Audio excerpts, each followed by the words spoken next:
Este video lo estoy grabando exactamente después del primer capítulo, entonces vamos a darle continuación a este tema. Hola, soy Felipe y bienvenidos a Green Fish Room. En el video de hoy traemos el segundo episodio del maravilloso mundo de las aráceas. Básicamente vamos a dar una generalidad acerca del cultivo. Vamos a hablar acerca de algunos géneros, no muy específicos, más bien como a grandes rasgos. Vamos a complementar un poquito más el tema de los tipos de crecimiento y cómo influye eso en cómo vamos a cultivar nuestras plantas. Y ya, comencemos.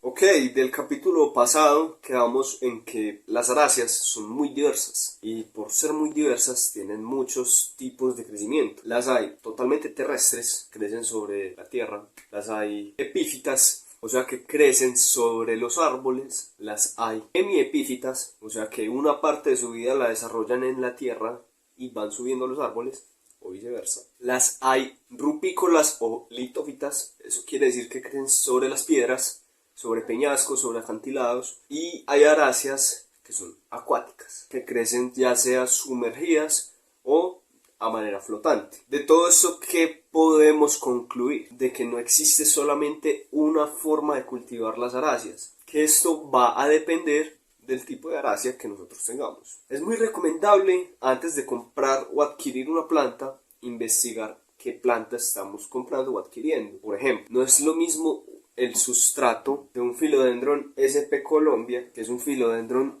totalmente terrestre, al sustrato de un Anthurium andreanum o de una monstera en general, porque las monsteras tienen todas como el mismo crecimiento. El primer Philodendron que yo les mostré es totalmente terrestre, no se despega a la tierra para nada, y las otras dos son hemiepífitas, pero con todas estas podemos converger en cierto tipo de cuidados que se pueden acoplar a todas las plantas. Por ejemplo, en términos de luminosidad, las aráceas por lo general son plantas que crecen en el sotobosque, son plantas que crecen bajo el dosel de los árboles. Incluso las que llegan a escalar no escalan mucho, pues no son muy contadas las que escalan demasiado hasta la copa de los árboles. Entonces, ¿esto qué quiere decir? Son plantas que no van a necesitar mucha luz, o por lo menos sol directo. No hay que cultivar idealmente las aráceas bajo los rayos del sol, y mucho menos en países como Colombia, que estamos en el trópico, y aquí el sol pega mucho más duro que en otros países, pues, donde hay estaciones más marcadas. Entonces esto convierte las aráceas en plantas perfectas e ideales para tenerlas dentro de nuestros hogares. A eso se debe un poquito la popularidad de esta familia. Siguiendo la línea de la luminosidad, por lo general no son plantas que requieran mucha luz para poder sobrevivir. No voy a decir que vivir bien, pero sí para sobrevivir. Son plantas que por lo general tienen hojas con láminas demasiado grandes, pueden utilizar mucho, pues, en términos de área para captar luz y poder hacer una fotosíntesis aceptable, por lo que algunas pueden vivir en espacios tolerantemente oscuros. Obviamente no voy a decir que la metan en un baño, en un cuarto así bien oscuro, sin ventilación ni nada, pero sí te pueden tolerar un poquito menos de iluminación que otras plantas de interior. Por ejemplo, una planta súper resistente a la oscuridad puede ser el potus, el Epiprenum aureum, o Miami, o teléfono. Y es que esa planta, la planta usted la tiene que quemar para que se muera, prácticamente.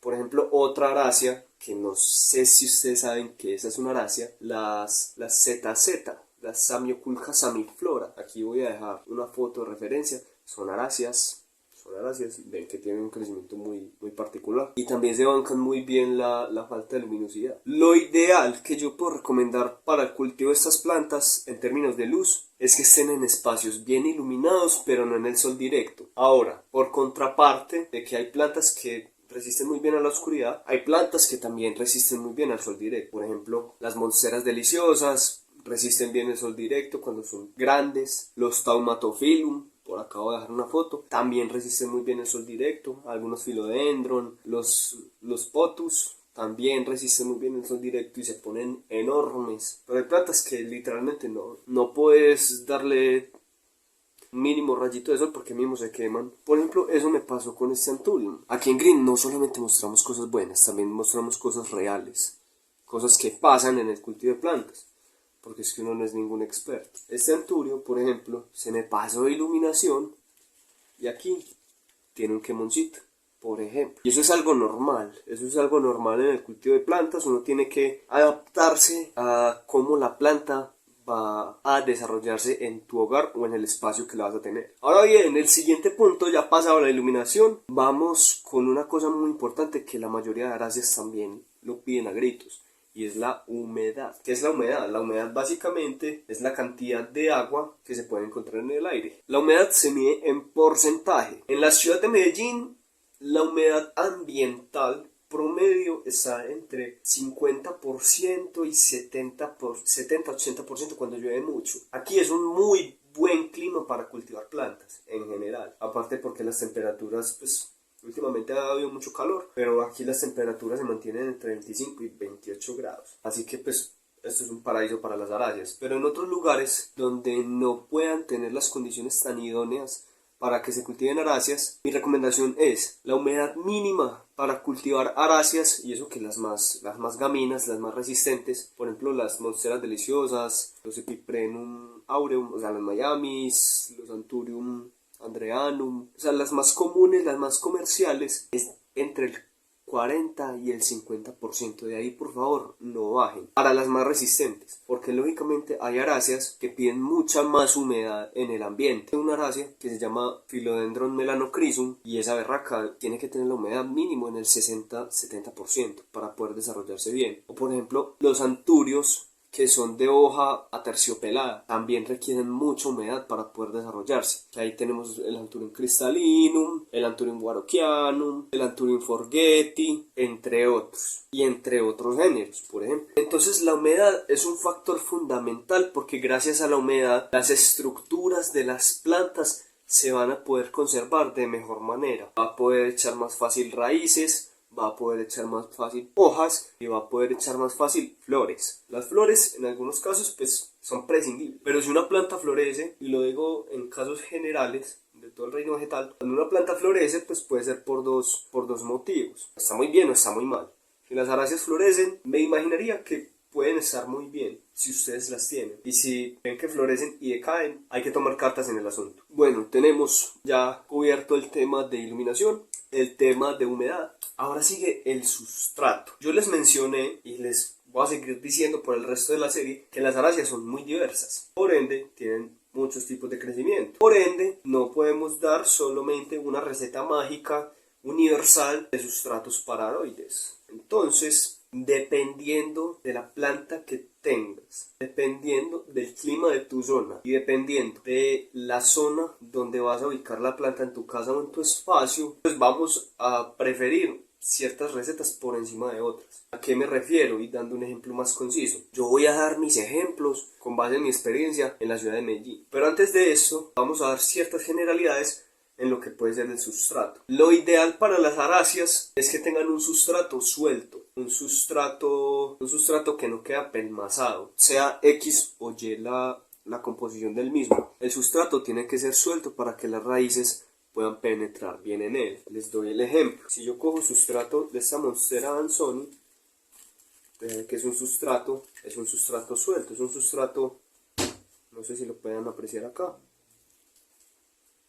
Es un sustrato que le permite libertad y aireación en la planta en su sistema radicular, y eso es lo ideal en el cultivo de todas las plantas de esta familia, sea el hábito de crecimiento que sea. Se pueden formular los sustratos dependiendo obviamente del hábito de la planta, pero lo importante es que tengan por lo menos un agente de retención de humedad, que puede ser turba, musgo sphagnum, cascarilla de arroz, chip de coco en diferentes tamaños, entre otros. Algo que retenga el agua. Debe tener agentes aireantes, que pueden ser piedra pómez, cáscara de pino pátula, piedra caliza, si el sustrato pues es muy ácido, piedra caliza, triturado de roca comercial para construcción, piedras de río, diferentes tipos de arenas, etcétera, cosas porosas y de consistencia firme para que el sustrato no se quede apelmazado, para que no se vuelva como una arcilla. ¿Sí me hago entender? Y eso es lo que sirve, digamos, para aráceas epífitas, solamente esos dos. En eso podemos cultivar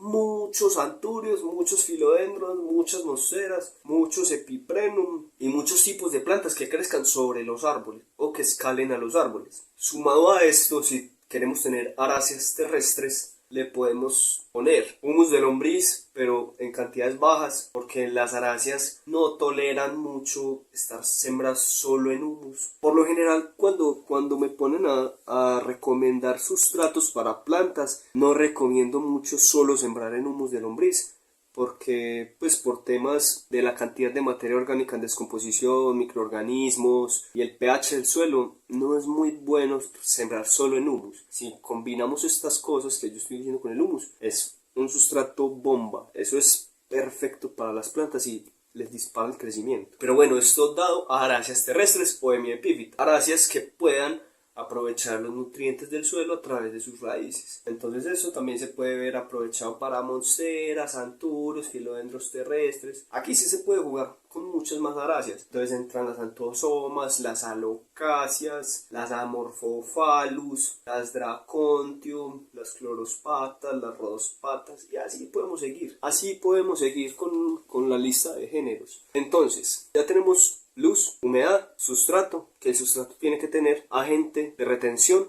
agente aireante y agente orgánico en caso de necesitarlo. Ya dependiendo de tu zona, pues de tu ciudad o tu país, usted ya puede jugar con las mezclas, con las proporciones. Por ejemplo, de que yo vivo en una zona muy seca, le pongo un poquito de musgo sphagnum con cáscara de coco para que me retenga más humedad. Que yo vivo en una zona muy fría y húmeda, le pongo un poquito más de agente aireante para que no se me apelmace el sustrato y pueda fluir mejor el agua y el aire por medio de las raíces. Perfecto, pero eso ya depende, como vengo diciendo, de tu zona y de la planta que quieras cultivar. Listo, luz, humedad, sustrato. Cubiertos esos tres aspectos, vamos a hablar de plagas y enfermedades. Para las aráceas, por lo general, son plantas muy resistentes a plagas y enfermedades. Ojo, estoy diciendo generalmente. Hay géneros que son más propensos a ciertas plagas que otros. Y hay géneros que no se enferman por nada del mundo, que son plantas gaminas, son plantas resistentes. Las principales plagas y enfermedades que atosigan a los aroides pueden ser por plagas, cochinilla algodonosa, prácticamente a todas. Todas son propensas a tener cochinillas. Por acá, por las axilas de las hojas, eso se llena de cochinilla en cualquier descuido. En el envés de las hojas también le da mucha cochinilla, así como pueden atraer ácaros, como puede ser la arañuela roja, y esa es la peor plaga, porque es que vos no la detectas a tiempo y te jode la planta completamente. Las alocáceas son muy propensas a tener arañuela o ácaros. Y ya por tema de enfermedades a través de otros patógenos, quiero destacar dos: hongos y bacterias. De hongos pueden enfermarse en realidad de diferentes tipos de hongos, no vamos a profundizar por ahora mucho en eso, pero los hongos aparecen mucho cuando hay un sobreriego y el ambiente es muy húmedo. Por ejemplo, yo en Medellín, en la temporada lluviosa, como estamos en este momento, si yo llegase a echar mucha agua a mis plantas y llueve, serían muy propensas a tener enfermedades de hongos, que lo mismo pasa con las bacterias. Quiero destacar un caso muy particular que nos pasó a mi novia y a mí en las plantas de ella, que fue una total tragedia, que fue una plaga de santomonas. Las santomonas son bacterias, se alojan en el sustrato y ante las debilidades de la planta y condiciones propicias para su reproducción, se meten a la planta y la atacan de adentro para afuera. Cuando uno ya detecta los síntomas, lastimosamente a veces puede ser muy tarde, como fue en el caso de nosotros. Se nos llevó muchos anturios, que los anturios son muy propensos a tener santomonas con los excesos de humedad, y son como manchones amarillos y cafés en forma de punticos chiquitos que dan en el envés de las hojas, y eso es muy delicado porque por contaminación cruzada, o sea, de que vos por ejemplo tenés una planta acá y otra planta acá, regas la de arriba y el agua le cae a la de abajo, entonces contaminan las dos. Entonces eso es delicado. Las bacterias ya tendría que consultar con alguien especializado pues en patógenos de plantas, que te recomiende como un bactericida o un antibiótico para no cargarte también las bacterias benéficas que hay en tu sustrato. Es delicado el tema de enfermedades y plagas, pero como les digo, son plantas en general muy resistentes y son casos muy particulares que se llegan a dar bajo ciertas condiciones y que no es lo común. no es lo común. No conozco muchas personas que hayan sufrido de ataques de santomonas, pero existe y hay formas de evitarlo. Lo mejor es teniendo pues como la precaución de dar riegos con insecticidas, bactericidas y fungicidas preventivos a dosis pequeñas, y cuando se vean síntomas actuar de una vez. Entonces ya teniendo claro cómo se cultivan. Hola, lo saluda Felipe, el editor de video, muy tarde en la noche, con el pelo como en recreo y con ojeras, para decirles que si llegaron a este punto del video les agradezco llegar hasta acá. No van a ser uno sino dos capítulos, esto se va a partir en dos, porque no quiero aburrir los 40 minutos hablando de plantas. Pero nada, si llegaron hasta este punto, muchas gracias. Por favor, suscríbanse a este canal, denle like al video, difundan este contenido en sus redes sociales, comenten en la caja de comentarios qué quieren ver en siguientes episodios o qué otros videos quisieran ver. Y nada, agradecerles por todo el apoyo y nos vemos en el siguiente episodio, que va a ser la continuación de este y que se subirá más pronto de lo habitual. Entonces nada, muchas gracias, yo soy Felipe y bienvenidos a Green Fish Room en la serie El maravilloso mundo de las aráceas. Nos veremos pronto.